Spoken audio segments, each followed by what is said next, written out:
Assalamualaikum warahmatullahi wabarakatuh. Halo Sobat Cap Kampung, kembali lagi di channel Cap Kampung 86, channelnya anak kampung. Apa kabar teman-teman semua? Semoga sehat selalu. Dalam video kali ini kita akan membahas tentang tanaman bromelia. Nah, jadi ini lebih tepatnya apa aja sih penyebab tanaman bromelia itu menjadi rusak. Nah, kita akan langsung bahas. Tapi sebelum kita lanjut pada pembahasan, seperti biasa ya teman-teman ya, anak kampung ingatkan buat teman-teman yang belum subscribe, silahkan klik tombol subscribe-nya dulu karena subscribe itu gratis.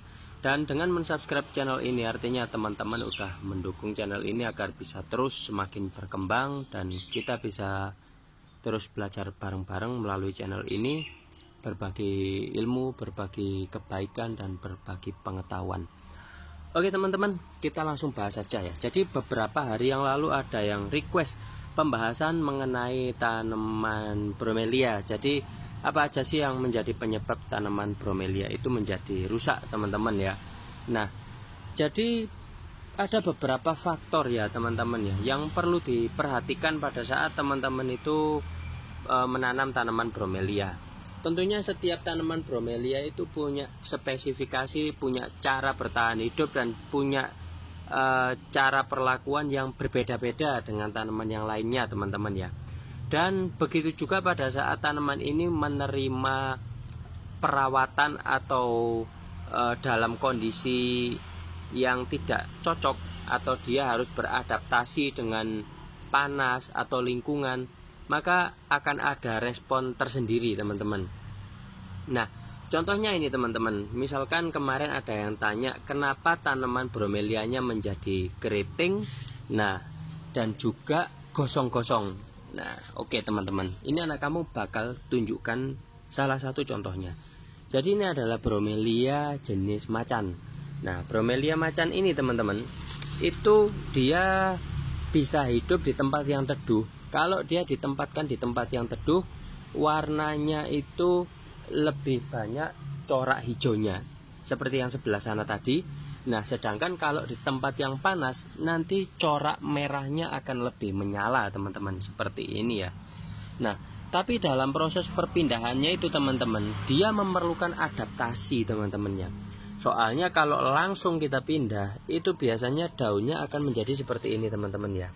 Nah, warna merahnya menghilang, berubah menjadi corak hijau. Nah, berubah menjadi corak hijau kekuningan seperti ini.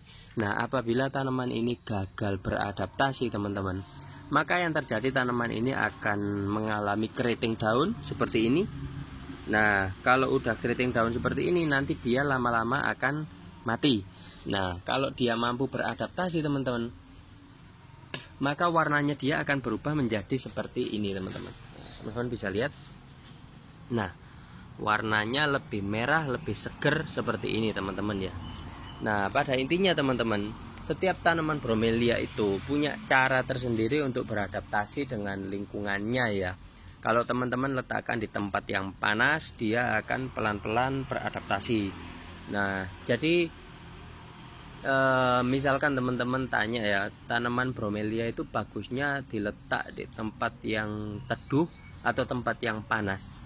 Sebenarnya dua-duanya bisa teman-teman, karena tanaman ini tuh sebenarnya sangat unik juga ya. Jadi pada saat teman-teman letakkan di tempat yang panas, dia itu beradaptasi, nanti warnanya itu akan lebih mencolok teman-teman ya, lebih menyala.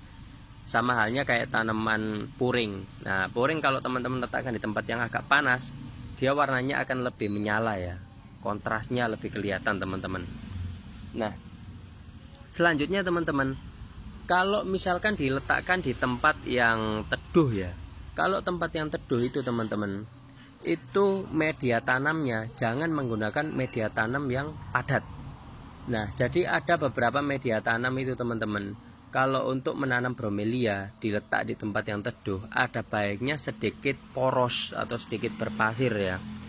Karena kalau misalkan ditanam menggunakan tanah yang agak keras teman-teman, itu nanti biasanya tanamannya nggak bisa tumbuh subur dan justru malah mengundang hama.